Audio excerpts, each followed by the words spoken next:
Hello and welcome to...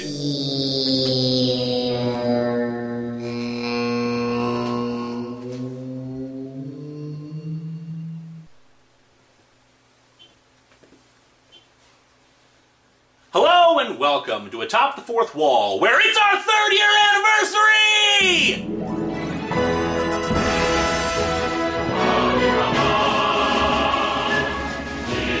And as is tradition, we're going to take another look at the Clone Saga. Sort of.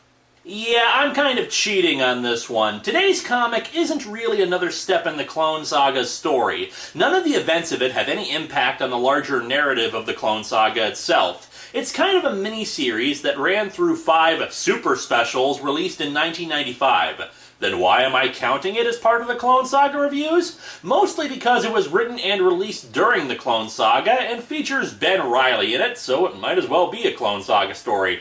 Chronologically speaking, this takes place right before Maximum Clonage, so there's nothing that I need to catch you up to date on, at least in terms of the Clone Saga itself. Today we're looking at Planet of the Symbiotes, where we see the true origins of my favorite Spidey villain, Venom. I've been wanting to give my thoughts on the symbiotes for a while now, mostly because I still see plenty of people who don't like the storyline Maximum Carnage.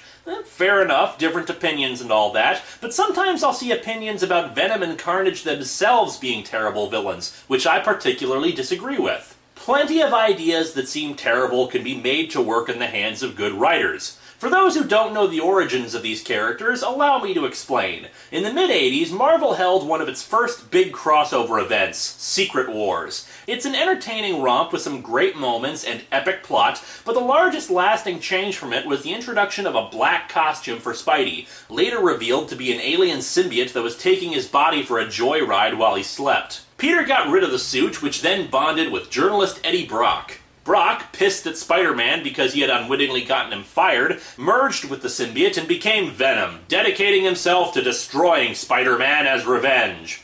Venom himself wasn't a bad idea, and when he came around he showed why it worked. Someone who had all the details of Peter Parker at his fingertips and totally hated him. It's a level of menace and fear that makes for thrilling stories. He had most of Spidey's powers, but was stronger than him. He didn't set off Peter's spider sense, and he knew all the ways to get at him on a personal level. So what if the costume itself is an alien? Venom, to me, is the perfect nemesis for Spider-Man, maybe even a little better than the Green Goblin, and I know that might seem like blasphemy, but it's how I feel. The problem that arose with Venom was writers who didn't get him. With popularity comes a desire by people to see them more and see them in different lights, so many tried to make him into an anti-hero. While Venom may have his own twisted sense of ethics, I felt it was also better if he was focused on Spider-Man rather than trying to make him some sort of a good guy. Also, some writers were just flat out weird with how they wrote him, suddenly making him into a monster by wanting to eat brains? The hell? Carnage, a spawn of Venom's costume, is more one-note than Venom. He has all the abilities of the symbiote costume, but not the intelligence and knowledge Venom possessed. Cletus Cassidy, the host for the Carnage symbiote, is just an insane psycho killer, who was also clearly inspired visually by the Joker. However, I felt Carnage represented a different sort of challenge for Spidey that did work. While Venom could represent a villain's single-minded goal of destroying Spider-Man, Carnage was taking the raw power of the symbiote suit and using it on everyday people, believing that murder is the ultimate expression of free will, true and utter anarchy in every sense of the word. He doesn't have a plan, he doesn't have an end goal, he just wants to kill and destroy.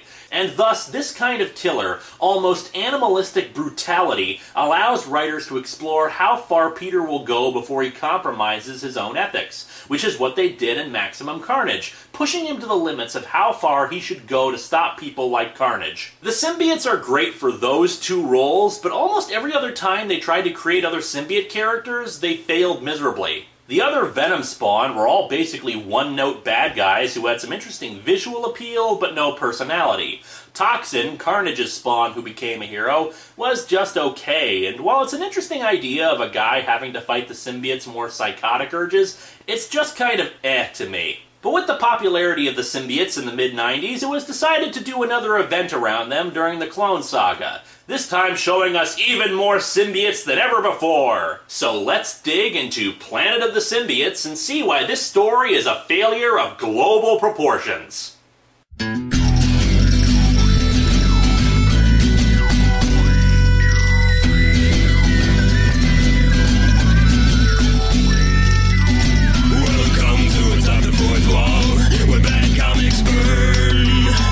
Linkara's gonna teach you all a lesson you won't learn.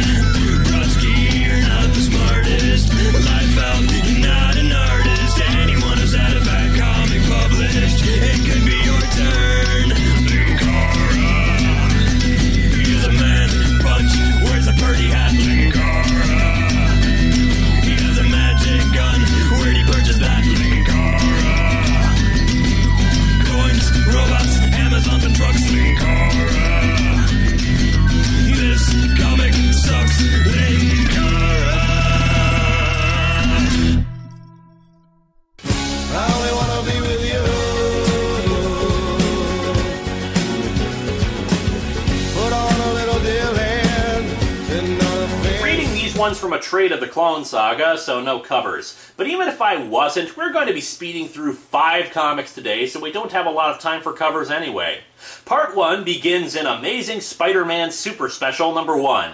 We open with Spidey fighting Neo-Luddites who all have matching uniforms, mass-produced gear, and laser weapons. Even Spidey has to laugh at the complete hypocrisy. You say your Neo-Luddites want to eliminate technology, but you do with stolen laser rifles? The devil's arms serve well against the devil's work. Luddites in the 90s who reject technology and then subsequently use the most advanced forms of technology to commit terrorist acts. This is like a rejected Monty Python sketch. Besides, destroying that Klystron wave modulator is worth any compromise. It compacts energy waves, multiplying the strength of any attached power source by 10. And of course, because this is a fictional comic book universe, such a revolutionary device is never seen or mentioned again in future stories.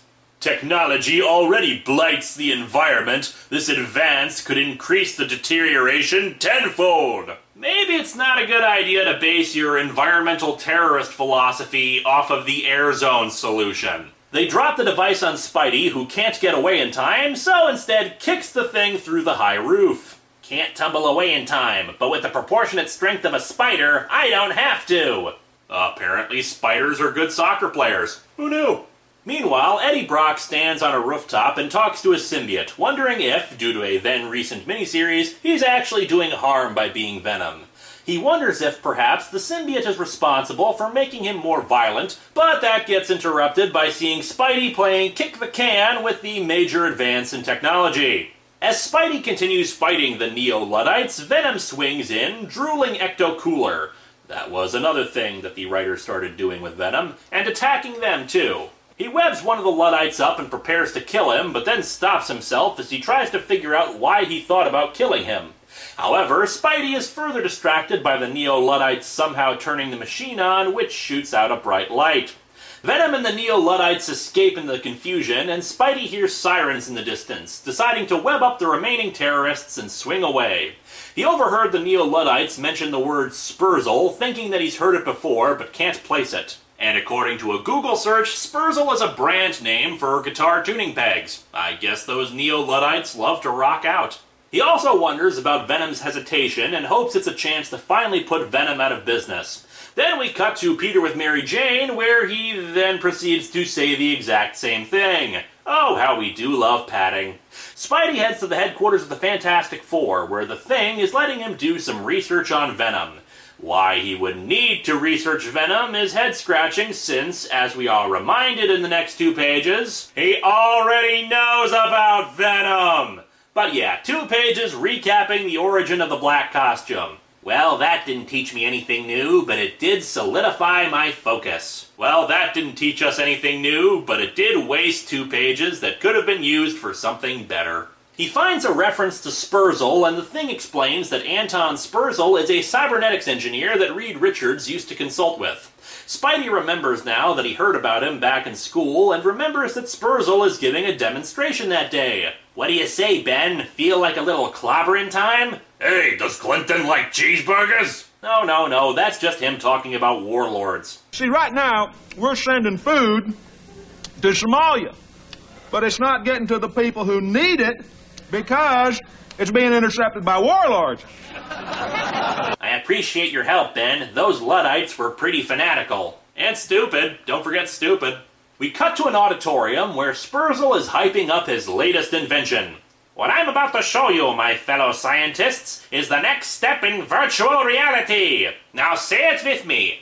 We are VR. By wearing this helmet, an operator can see through sensors attached to the Mark 7 diagnostic drone behind me. He or she will be able to maneuver that vehicle by thought alone into the most hazardous of environments. So it's nothing like virtual reality. Not to mention, piloting it by thought is, well, lame. What happens if the person panics? At least with handheld controls, someone can take over quickly, or just instinctual hand movements can help steady themselves. Toxic wastes, nuclear meltdown, even an active volcano. Okay, forget about the thought control crap. It doesn't matter what kind of remote control it has. The problem is having the drone survive hazardous environments. Radiation and lava aren't exactly kind on electronics, if you get my drift. There's a lot more comics to go through, so let's sum up the rest of this one. The Neo-Luddites show up to try to kill Spurzle, but fortunately Spider-Man and the Thing show up to knock them around. The Luddites gain control of the remote-controlled craft, but Venom also arrives to stop them too. Spidey takes his chance to strike a nerve at Venom, asking him if the symbiote is insane and controlling his actions. Venom hesitates and in the confusion leaves, allowing Spidey and the Thing the chance to stop the Luddites completely. Afterwards, Eddie tells the symbiote to leave him completely so he can make a decision about what he wants. And then we get really silly. The symbiote slinks off into the night and we get narration about it. Now, more than ever, it is alien, truly alone, rejected by all it's cared for, by those it had sought only to serve. It pulls sorrow from its core, a hurt that embodies all that is lonely and forlorn, and pours that pain into a silent shriek, a psychic wail that reaches to the very stars above. How could this happen to me? I made my mistakes, got nowhere to run. Yes, that's right. The symbiote feels sad, so it's screaming. And apparently it's a psychic scream that affects people all over the city, making people feel melancholy and angsty. However, the other thing that the cry of the emo does is summon an alien vessel that teleports into a forest, revealing symbiote-like faces in the dark, ending Part 1. All in all, though, Part 1 wasn't too bad. An ominous ending, with some silliness. The Neo-Luddites were stupid, but they were just a means to an end of getting the story along. Now, the individual issues of the Super Specials also contained other stories, but since they're unrelated to Planet of the Symbiotes, we're gonna skip them. Next up is Adjectiveless Spider-Man Super Special number 1. We open on Long Island, where there's a sign for a Science Expo. I love how in fictional stories, science is just that generalized a thing that one can have a convention around it without going into a specific field. Seriously, Betty, you know what this meteor could mean to science? It could mean actual advances in the field of science. A guy who looks not unlike a more grown-up 90s kid comes walking in as if he's possessed, which in fact he is, as a symbiote flows out of him and murders a security guard. We then cut to Manhattan, where a poorly drawn Peter Parker is playing with Reed Richards' sonic gun, a weapon he's used before against the symbiotes, particularly in Maximum Carnage. Mary Jane's lopsided face asks Peter why he has to go look for Venom. We've been over this 1,000 times. I brought Venom's alien symbiote to Earth. What it does, I'm partly responsible for. And hey, could you stop posing? I'm serious here. I can't. I'm a woman in a comic book. I'm always posing. Peter provides exposition that since the last issue, there have been several high-tech thefts that, based on reports, sounds like they were done by Venom. Mary Jane proceeds to act like an idiot. Well, if you have to go, better put this on. Don't want to see my husband on the new news in his jammies. Yeah, you start to realize a little why some people wanted these two divorced or split up if you're writing her as if she's a moron.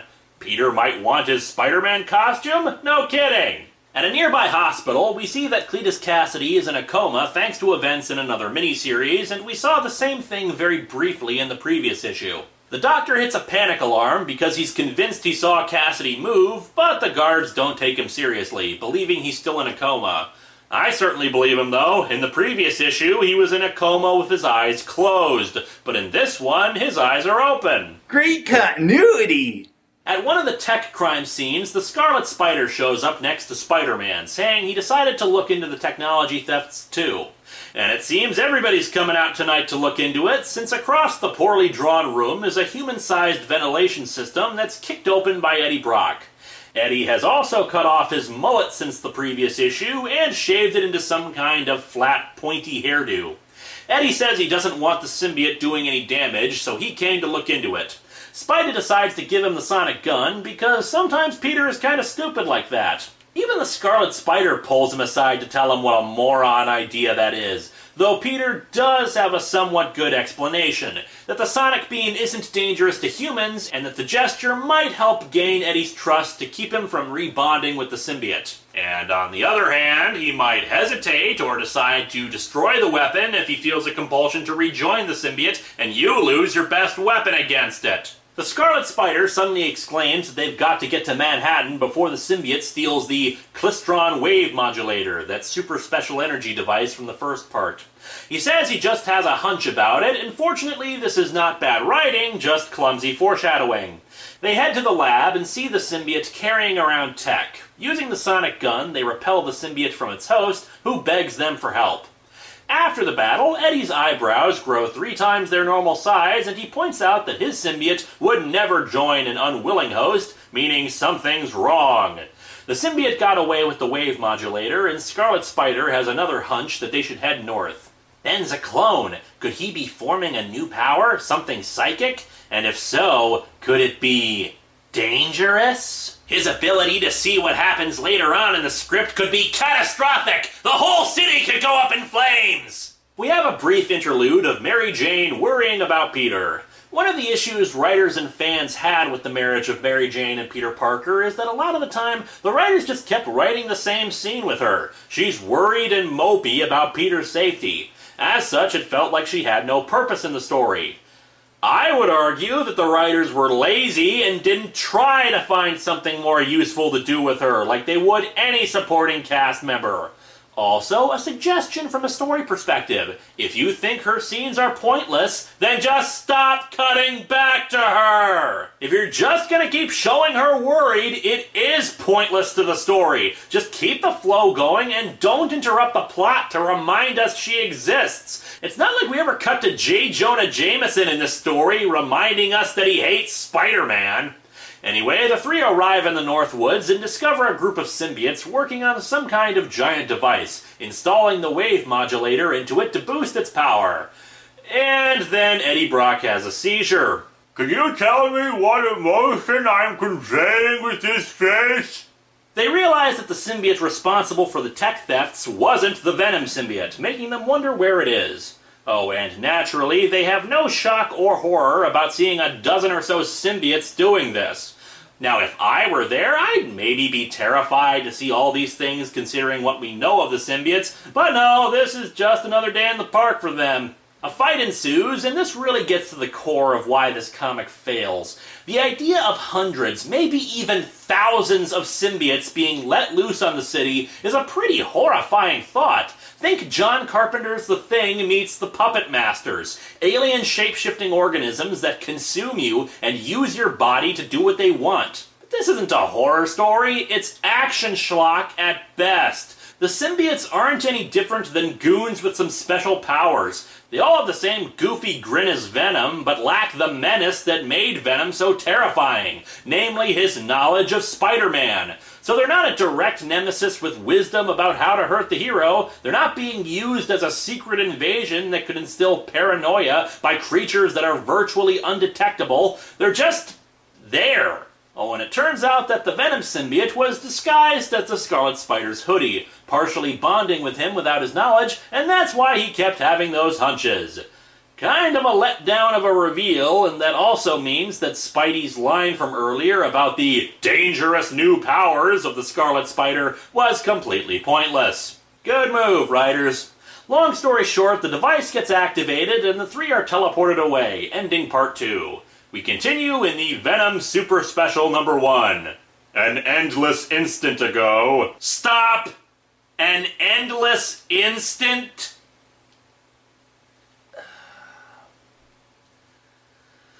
Okay, go ahead. Anyway, they're teleported to the titular planet of the Symbiotes, which looks a lot better since it's not being drawn by someone who can't draw faces. They can't draw other things, but still. The symbiotes now resemble H.R. Geiger's aliens, which I'm sure was intentional. The symbiotes swarm them, and they tell Eddie to use the sonic gun, but he's paralyzed with fear. However, he snaps out of it quickly and starts repelling the attackers. By the way, with the green shirt and short hair and huge gun, Eddie Brock now resembles the Doom Marine. Rip and tear! Rip and tear your guts! Oh crap, you things don't have guts! That can't be good! We get some instances of bad 90s artwork here, like Eddie's impossible spine, but let's move on. The symbiotes back off, which, according to Spidey, is because they're probably not used to resistance or pain. That is extremely stupid and lazy. But anyway, they hijack a floating car and fly off, looking for a place to gather their thoughts and figure out a plan. After another pointless cutback to the truly psychotic-looking Mary Jane, we see that Spider-Man and his amazing friends have found refuge in a spot that doesn't resemble parts of the female anatomy whatsoever. They try to get information from the symbiote, but it refuses to fully bond to the Scarlet Spider. Nuts, I was afraid of this. Eddie, you're going to have to become Venom. Another brilliant idea from our fearless hero. You finally get Venom to reject the symbiote, so now just let it bond with him again. Nothing can go wrong with that plan. Hey, here's a dumb idea, Petey. Why don't you bond with it? You were its first host, after all, and in previous comics it has shown a desire to return to you. No, just let Eddie have at it again. You're the king of good ideas, Pete. Anyway, it becomes Venom again, and after doing some bodybuilding poses, it explains its backstory. The symbiotes are a race of conquerors that are addicted to the strong emotions of host creatures, particularly adrenaline rushes. The Venom symbiote wanted to more permanently join with a host instead, to belong rather than dominate, and as a result was considered an outcast in symbiote society. Aw, the symbiote just wanted to be loved! That's why it hijacked Peter Parker's body and used it without his permission to go web-swinging around while he slept and then tried to force itself on him when Peter rejected it, and constantly tries to make people commit violent acts. The symbiote was imprisoned to later be vaporized, but that prison was then transported to Battleworld during the Secret Wars, where it then joined with Peter. It latched onto Ben Reilly because of his similarity to Peter, and it saved them by dragging them into the teleporter, which they happily refer to as a Stargate, and it's probably no coincidence that this book came out a year after the original movie. They build the Stargates because they completely use up their hosts and leave them desiccated corpses. They usually send out scout ships to find new planets to invade, and when they heard the Venom symbiote's emo cry, it homed them in on Earth. However, they're too far away for radio contact, so stole local technology to build the Stargate. Yes, the symbiotes are so advanced that they have interstellar travel and warp gate technology, but their telephone technology is still lagging far, far behind. Or maybe they just didn't want to use up their minutes if it turned out to be a wild goose chase. I don't know. Back on Earth, even though less than a day has passed, Cletus Cassidy has been transported to a high-security government installation. There, they hook him up to machines that will allow him to talk through brainwaves because... science? I don't know why the hell they'd want to talk to a deranged psychopath in a coma, but whatever. Back on planet Symbiote, or rather planet Parasite, given what we know about them, they decide the Stargate is their best chance of getting back to Earth, and then they can use technobabble to destroy the Stargate on the planet so they can't go through. And what stops the symbiotes from building another one? They were able to MacGyver one up on Earth using tech there, so I imagine the alien planet's gotta have better stuff than us. Eddie's trusting the symbiote again, so yeah, good call there, Pete. After some padding, they arrive back at the unguarded Stargate because the symbiotes are evidently morons that sent everybody out looking for them. One of them has to stay behind to destroy the gate, and at first the Scarlet Spider elects to do so because he's just a clone, but that's rejected because he's suddenly colored black by mistake. No, actually, Venom decides to stay since the gate is symbiote technology. Spidey says he doesn't like it, but just goes ahead with it because this entire story could actually be retitled Spider-Man is a Dick to Venom. However, it turns out that it was the three of them who were morons and not the symbiotes who were all lying in wait using their camouflage abilities. After a fight scene, they go through the gate, but their technobabble failed and the symbiotes all come charging through. Part 4 is in Spectacular Spider-Man Super Special Awesome number 1, whose cover I'll comment on briefly. It shows the population of New York in symbiote form, but they're all different colors, which is one thing that irritates me about this book. Admittedly, there's no reason to believe that the symbiotes aren't all supposed to be black, but it just makes for a visually uninteresting villain force if they're all just black goo with vaguely Venom-esque faces. The Venom-spawned symbiotes may not have been the most interesting characters, but at least they visually looked different from one another to give us something nice to look at as opposed to glorious black and slightly less black. The situation on Earth has deteriorated rapidly as the symbiotes have already begun spreading across the globe. A news report exposits about heroes like Black Bolt and the Human Torch that have had success in fending off symbiotes, but others like Captain America have had less luck. Damn, if only these symbiotes were asthma-based, then I could easily defeat them! Yet another scene of Mary Jane worrying, and then cut to Spidey being chased by people possessed by symbiotes, all of whom, naturally, still have their hair and clothes, because, you know, there's nothing more frightening than a symbiote wearing plaid, or a symbiote with a mullet. And hey, that's what people look like when covered by a symbiote, right? I mean, just look at Venom here. He's actually nude and bald under that thing.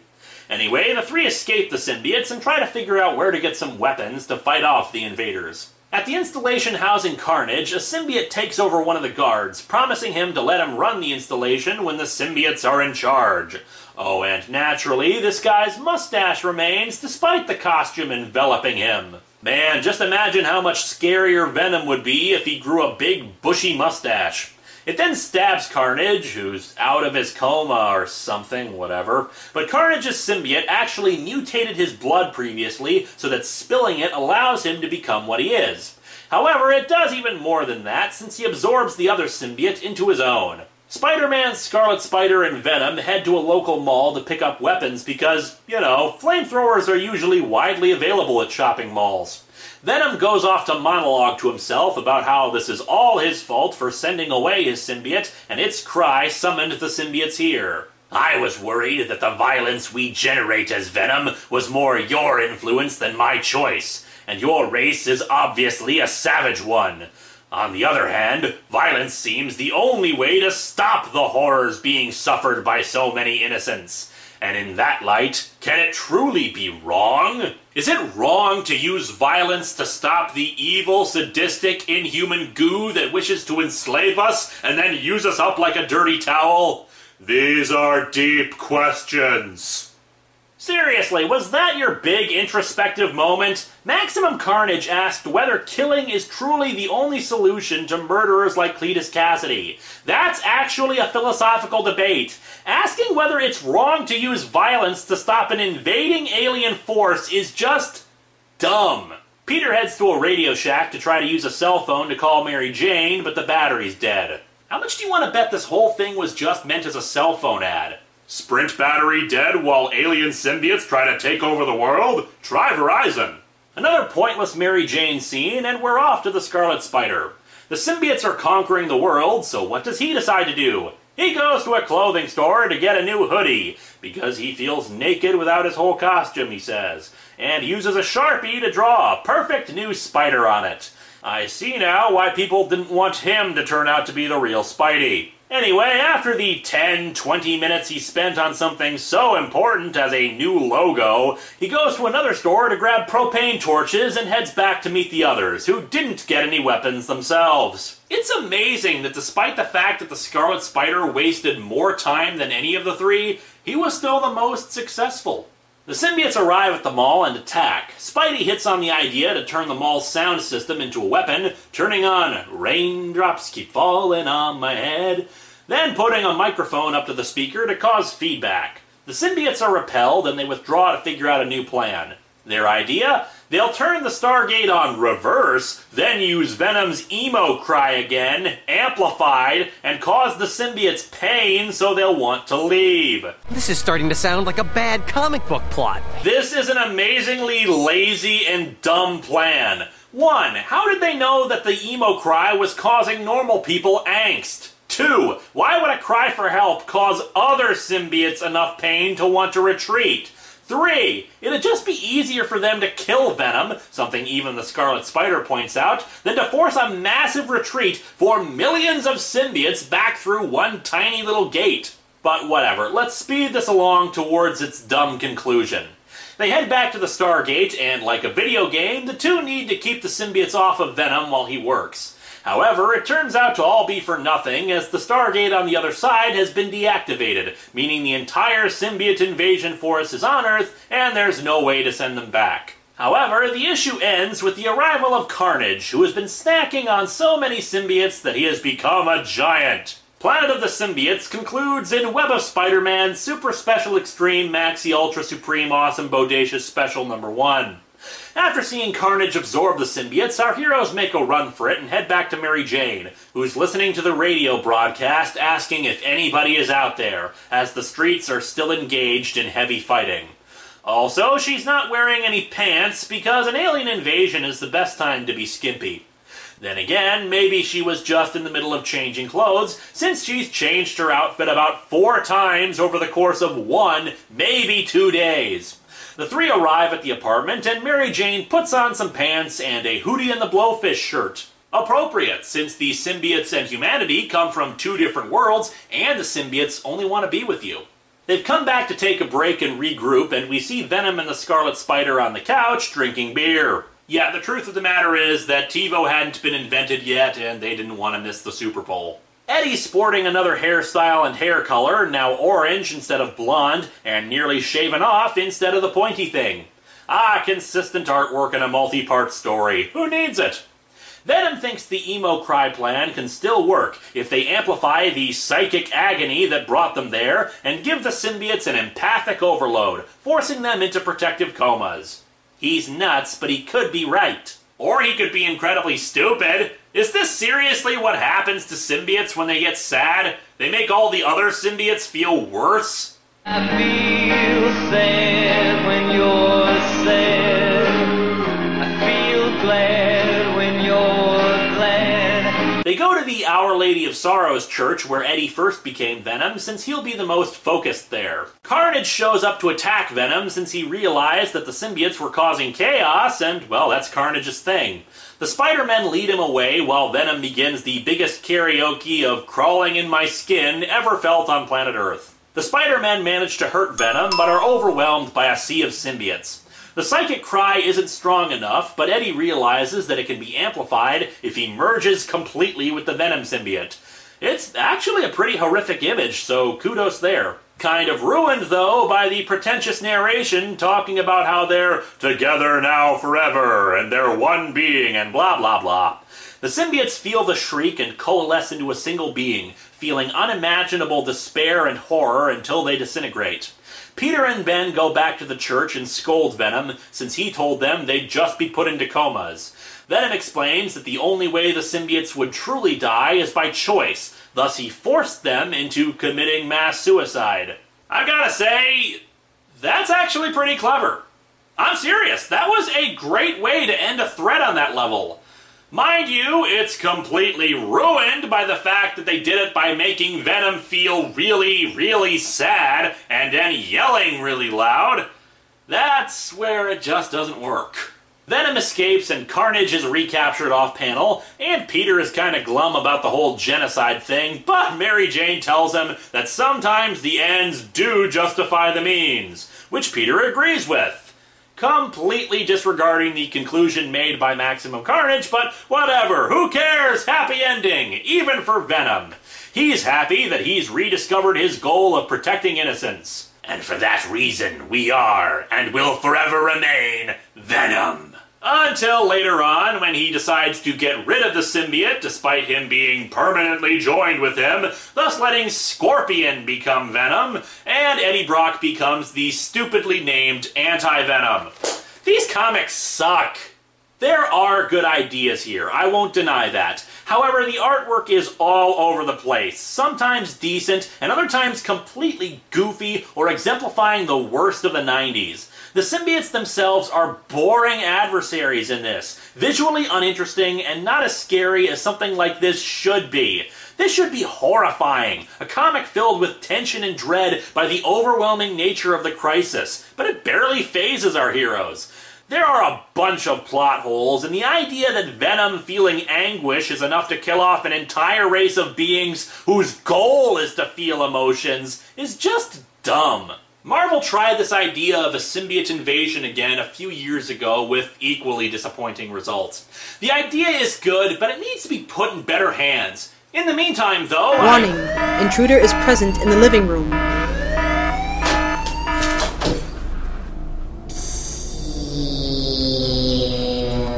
Where's it coming from?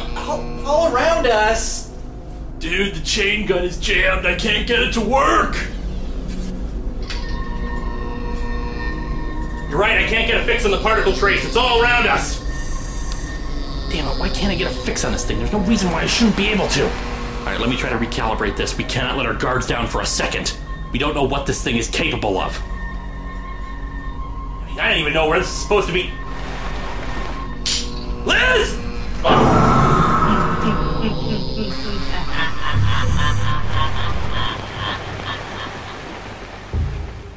Dude, are you okay? This is too big for me. I can't do this alone. I need reinforcements. Joe! Joe, can you hear me? I need reinforcements! Joe! Joe, can you hear me? Apollo Z Hack, are you there? Juario! Mars Girl! Lupa! I'd settle for Dr. Insano! I need help! Isn't there anybody out there?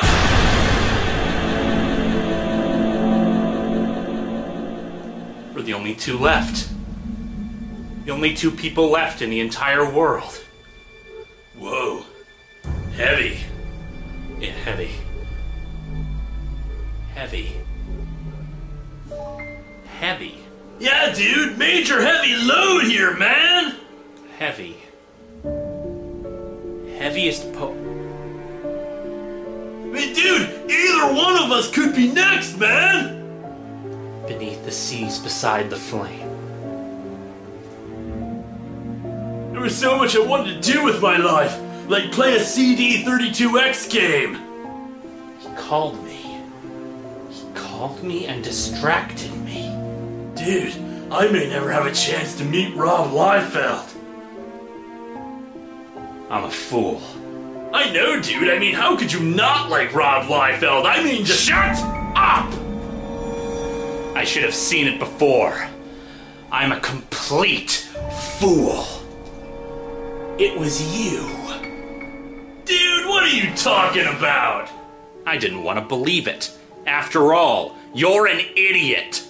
But then again, that's why you're the perfect cover. No one would suspect the innocently moronic 90s kid, would they? Dude, you are not being radical right now. I should have suspected months ago. Not even 90s kid is creepy enough to suggest propping up Kurt Cobain's body on stage. There is something seriously wrong with you. But I didn't see it until now. You were the one who called and distracted me when the ninja-style dancer returned with a warning. You were the only other person here when Harvey disappeared. Poyo vanished after we were all in a room together. And the only other person still left on this planet is you. Why, of all people, of all creatures on this planet, would you be the only other person still here? But then again, you're not really 90s kid, are you? You've been using his image this whole time, hiding in plain sight from Lord Vice. And I think I even know what you are. The clues were all there. Its voice is not its own. You have no voice or image of your own. You need to use others. Your mere presence has been causing little glitches and errors all over the place, particularly in the credits of my videos. The poem gave away the whole story, but I didn't think about it correctly. There are so many ways of bringing you about, and you have so many names. But in the end, it really all comes back down to the one thing to call you. A piece of the world is missing. It doesn't mean it's gone, it's your name! This game has been very amusing, but I think it's time for it to end.